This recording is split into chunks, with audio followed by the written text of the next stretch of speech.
sky, ashes falling like rain. The world screams, but no one's alive. Everything burns, everything dies. Smoke in my lungs, fire in my eyes.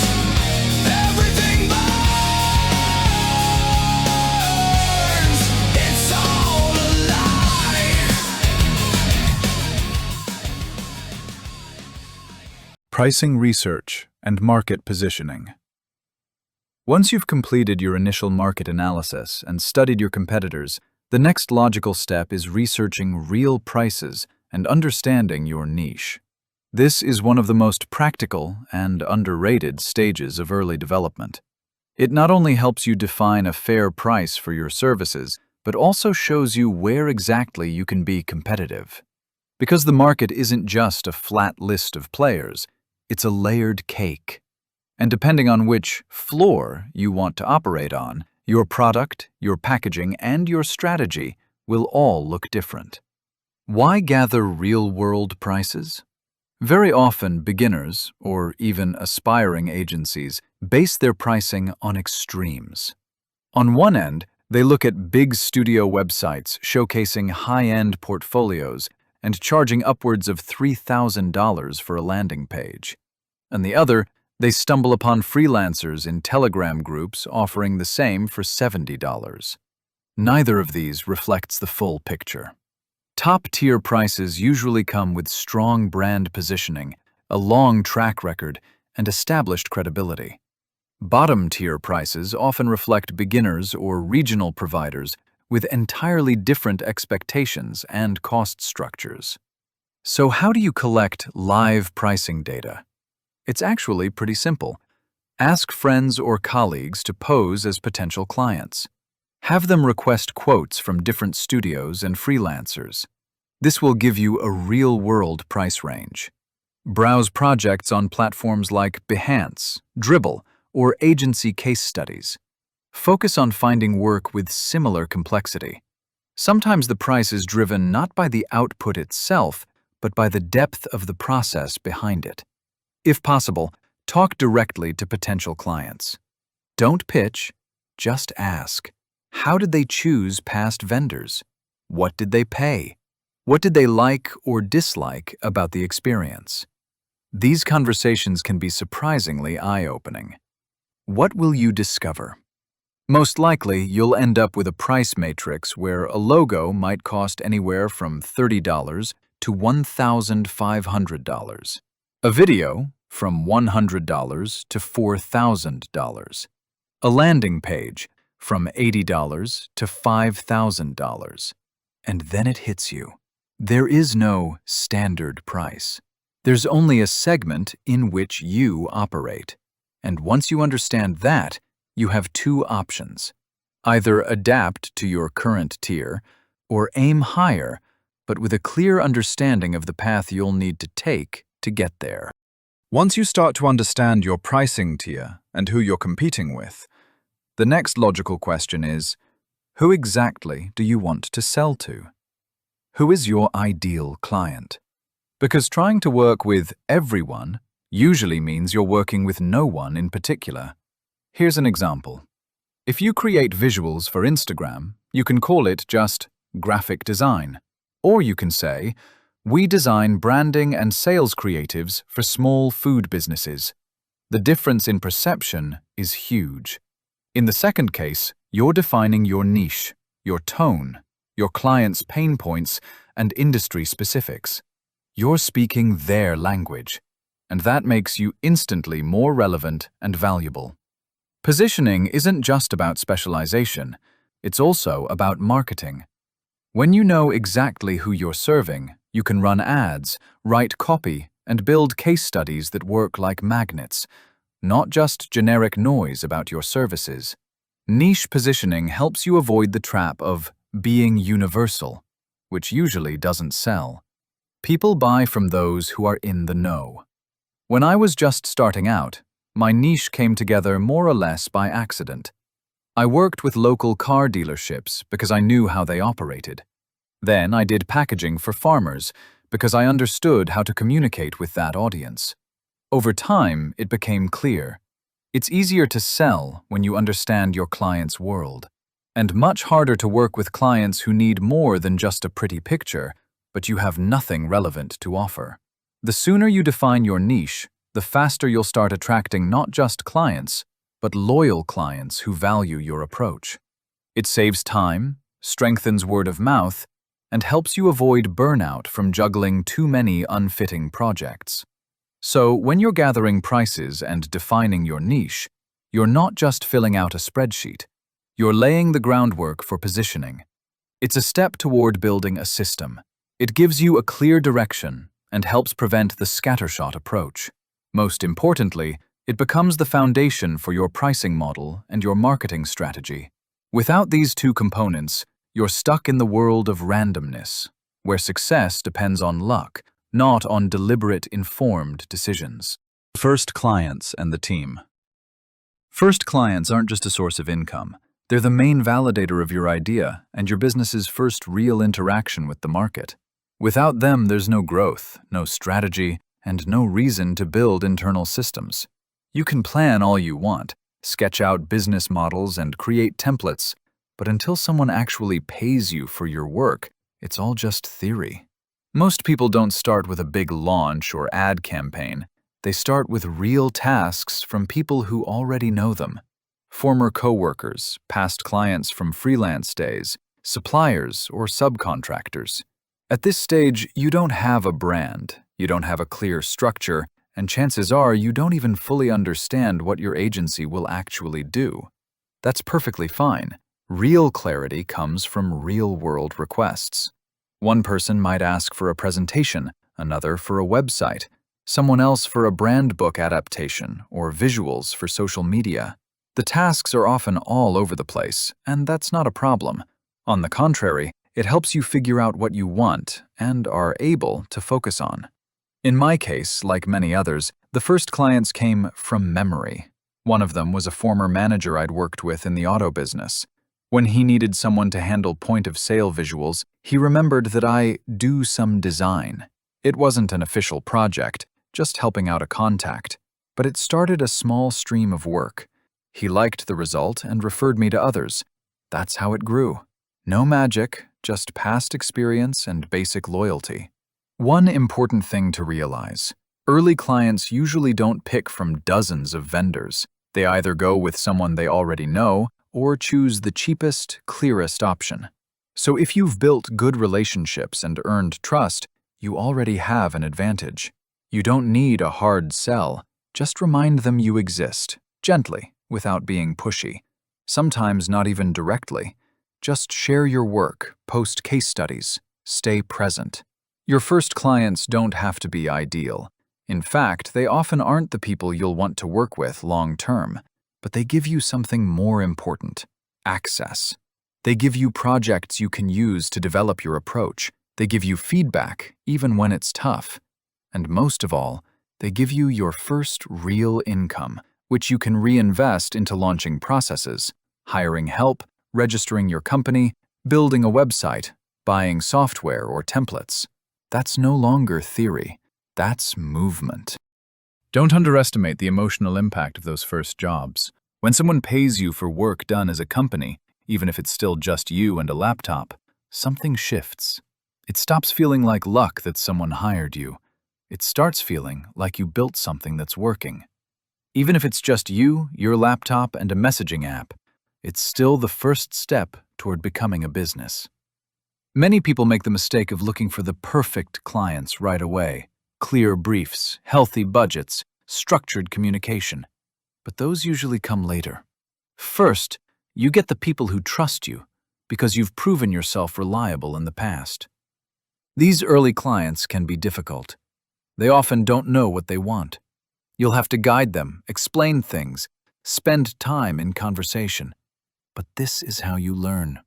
How to clarify tasks, how to set deadlines, how to present the outcome so that both sides are satisfied. Some of your early clients may stick with you for years.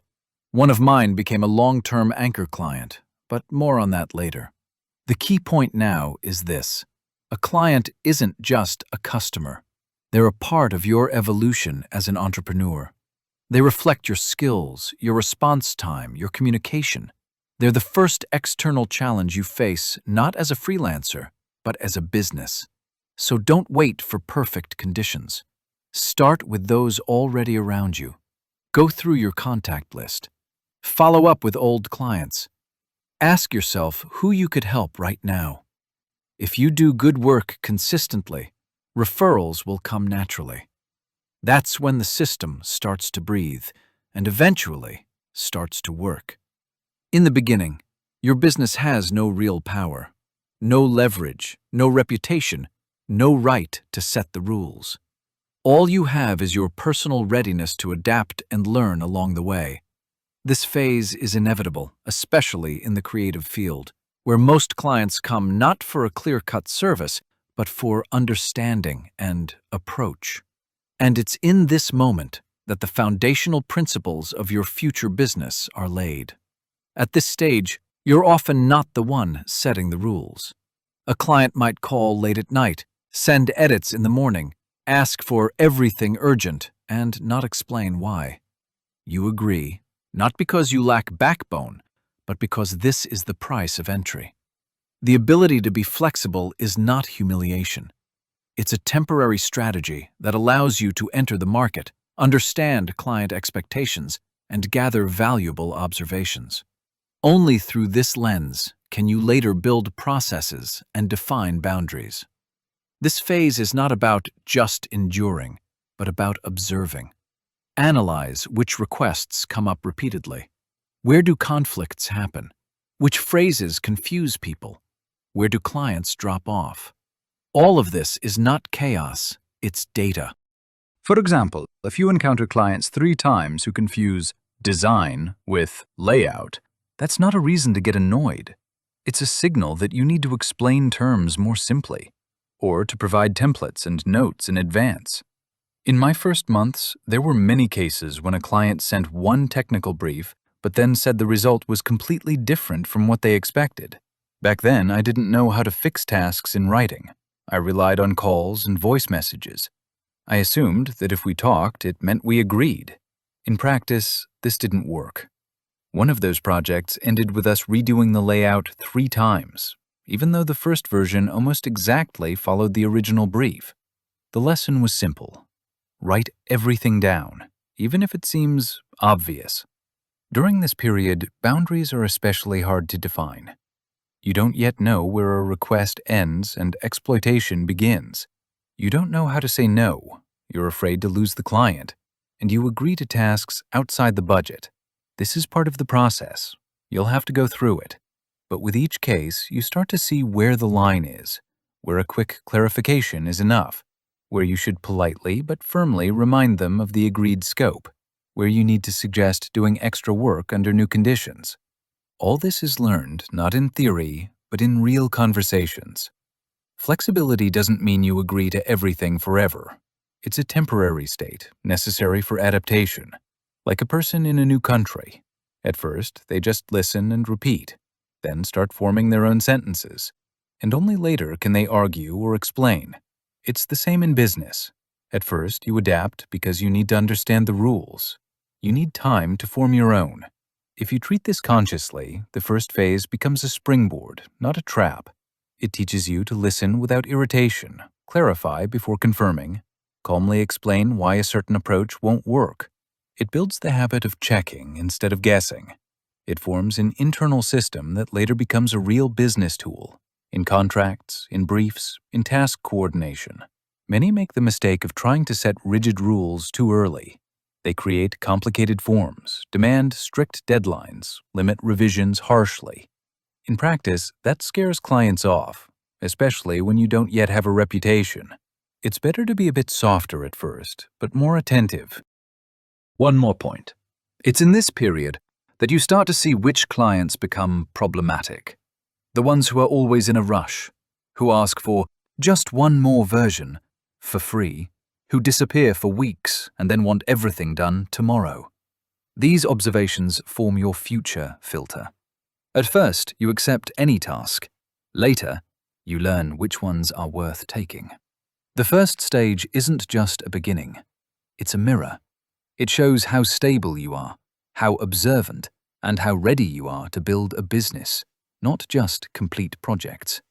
And perhaps the most important skill here is to maintain self-respect, even when adapting. That's what will ultimately define what kind of agency you build. At any early stage of business, predictability is essential. It's what helps you stay afloat during the first months, when expenses already exist, but steady income hasn't kicked in yet. In the creative industry, where payments are often irregular and tasks come in waves, the issue of stability arises from day one. The solution may be what's called an anchor client, a company or entrepreneur who gives you not just orders, but a financial and operational foundation. An anchor client isn't necessarily the highest budget one. More often, it's someone who brings consistent work, collaborates with you regularly, and whose projects make up the core of your workload. They might have internal processes where you're embedded as an external contractor, or you might act as their de facto in-house agency, constantly involved with design, marketing, video, websites, or other needs. Such a client allows you not only to cover operating costs, but also to plan. Once you have an anchor client, you can finally take strategic steps, not just tactical ones. For example, you might start thinking about hiring because you're no longer afraid of running out of work. You can safely allocate a payroll fund, calculate workload, and build a schedule that balances current projects with development. In my case, the anchor client didn't appear right away. At first, there was a stream of one-off tasks coming from different companies, but over time, one of them started coming back more and more often. First, we did a logo. Then they asked for help decorating their offices. Then landing pages. Then a partner presentation. Gradually, I found myself in the role of a regular contractor, not because they urgently needed a specific design, but because they needed someone already in the context. That was a turning point. Working with such a client is easier. You already know their style, their business, their team, their rules. You don't need to explain each time what your services include. Many things go faster and more smoothly. Most importantly, you can build internal processes around this client. Bring in assistants, delegate, involve external specialists. In other words, scale. On top of that, an anchor client helps you build expertise in a specific niche. By working with them, you develop a deeper understanding of their industry, audience preferences, and visual language. You can later use that knowledge when talking to new clients in similar segments. At some point, you can even formulate your niche positioning based on this experience. An anchor client is not forever. They can leave, change contractors, sell the business, or cut the budget. So, despite their value, you shouldn't base your whole system solely on them. You need to use that window of stability to develop parallel streams, find new clients, launch marketing efforts, test new offerings. But as a temporary base resource, it's the ideal setup. Some entrepreneurs fear becoming dependent on a single major client, and that fear is valid. There are cases when such a client starts setting the rules, asking for discounts, delaying payments, knowing that most of your revenue depends on them. That's why you need to build clear agreements from the start, maintain professional distance, and remind them when necessary that your capacity is also limited. The respect in that relationship must go both ways. Practically speaking, an anchor client is what keeps you from panicking on the first of each month. They cover rent, salaries, subscriptions, taxes. They're your internal investor, not in the form of venture capital, but in the form of steady assignments. Thanks to them, you can not only survive, but grow. By contrast, without an anchor client, you're always dependent on incoming leads. You wake up not knowing whether there will be work today. If there's a project, there's income. If not, you cut corners. It's easy to burn out in that mode. I've seen many small studios close for that very reason.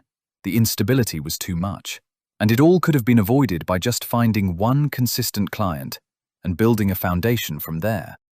That's why I believe having an anchor client is not luck. It's a strategic goal. If you're building a business, you need that client, not as the main one, but as your launch pad. First, you build systems around them. Then, you add new clients.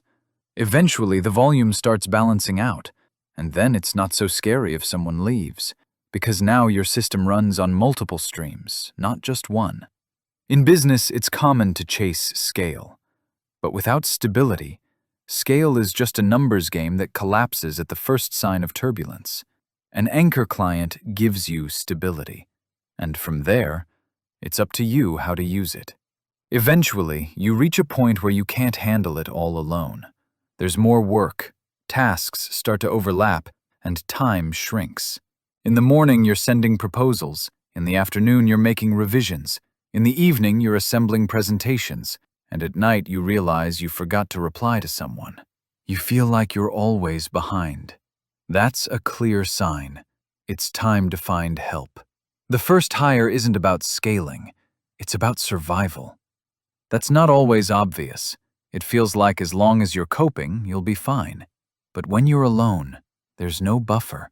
Any illness, urgent trip, burnout, or just overload, and everything stops. Clients don't care why you're not available. They just want results. The first team member doesn't just lighten the load. They give you space to breathe, think, and plan at least a week ahead. In my case, it was a designer. We'd worked together before on a few projects, and I knew he was reliable and interested. He had a full-time job, but wanted to grow. I offered to collaborate on a few small tasks. He agreed. At first, things weren't perfect. There were revisions, explanations, and adjustments. But I quickly saw the most important thing. He cared. He tried to understand. He didn't brush things off. And that made all the difference. The first person on the team doesn't have to be a jack of all trades. You don't need someone who can do everything right away. At first, one clear set of tasks that you can delegate is enough. It could be layout rendering, preparing visuals, writing texts, collecting references, or basic formatting. Ideally, it should be something that takes a lot of your time, but doesn't require a unique creative approach each time. At first, you'll save an hour, then 3, and eventually you'll start freeing yourself from day-to-day operations. Working with your first hire always takes time. Teaching, explaining, clarifying, reviewing. At this stage, many make the same mistake. They expect the person to be useful from day one. That's a misconception. In the beginning, they'll actually consume resources. But that's an investment. You're laying the foundation for a team that can eventually work autonomously. And that's the only way to escape the endless cycle of urgent tasks. From a psychological perspective, it's also important that this person doesn't feel like just an executor. They should be involved in the process, understand your logic, and feel the style. They don't have to share your views, but they must feel like part of the team, even if it's just the two of you for now. That creates a completely different mindset. Not, I'm doing the project, but we're working on it together. And that's a defining shift. From this point, you're no longer just a doer. You become a leader, even on a micro scale. But that already implies a different level of responsibility. Now it's not just about doing, but also about explaining, delegating, and managing the interplay between people and tasks. The first team almost always forms on personal trust, often without contracts, fixed salaries, or formal structures. It's built on enthusiasm and a shared sense that you're creating something new. Here, transparency is key. Discuss who's responsible for what you expect from each other, and what the future might look like if things go well. Some people will stay with you for a long time, others will leave, but each one helps you understand which approach to work suits you best. Over time, you start to see which qualities are truly valuable at this stage. It's not always experience or portfolio. Much more valuable are reliability, consistency, the ability to keep pace, and the desire to understand the task. Even if someone doesn't yet master a tool but wants to learn it and is actively engaged, that's already a huge plus. Far more useful than a rock star who performs well only when it suits them. Sometimes you have to let go. If someone can't keep up or simply isn't interested, there's no point in holding on out of fear of being alone.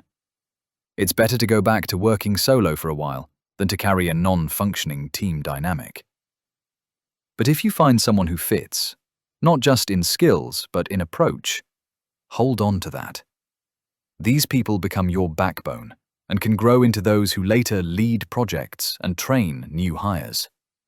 Hiring your first assistant isn't about scaling. It's about survival and transitioning out of constant firefighting. It's a move toward a system where everything doesn't rely on one person. And here comes the next decision: how to grow further. At this point, many feel tempted to bring in someone with a name, a specialist with a strong portfolio, big-name projects, and corporate experience. It seems logical on paper. They'll raise your level, help structure processes, maybe even bring in clients. But in reality, especially early on, things often turn out differently. Experienced professionals who are used to structured systems, clear responsibilities, and stable processes might feel uncomfortable in a young organization. Here, tasks change often. There are no formalized roles. There's a lot of ambiguity, and you have to go beyond just doing your part. You need to adapt, contribute ideas, and occasionally take on things outside your job description. Not everyone is ready for that. In a startup agency, what matters most are not just skills, but attitude. Engagement becomes one of the key factors. It's not about personal loyalty or constant availability. It's about the desire to dive deep, to understand the task, not just its wording, to care about the result. An engaged person doesn't wait for a perfectly clear assignment. They ask, verify, propose. They sense the project's rhythm and respond to it. That matters especially when you can't monitor every step, when you yourself are buried in operations from morning till night. In my experience, I once started working with 2 designers simultaneously. One had a strong portfolio, confident presentation, clear boundaries, and a set schedule. The other had less experience, but was attentive, proactive, and eager to understand the context and discuss the tasks. Within a couple of weeks, it became clear who would integrate organically and who would remain just a good contractor. The difference wasn't in skill level, but in the level of involvement. These kinds of people often become your foundation. They take on more than expected. They're not afraid to ask another question, suggest a non-standard solution, or double-check when something's unclear. And they're usually the ones who grow, first into senior roles, then into those who help manage, support new team members, and contribute to the agency's development.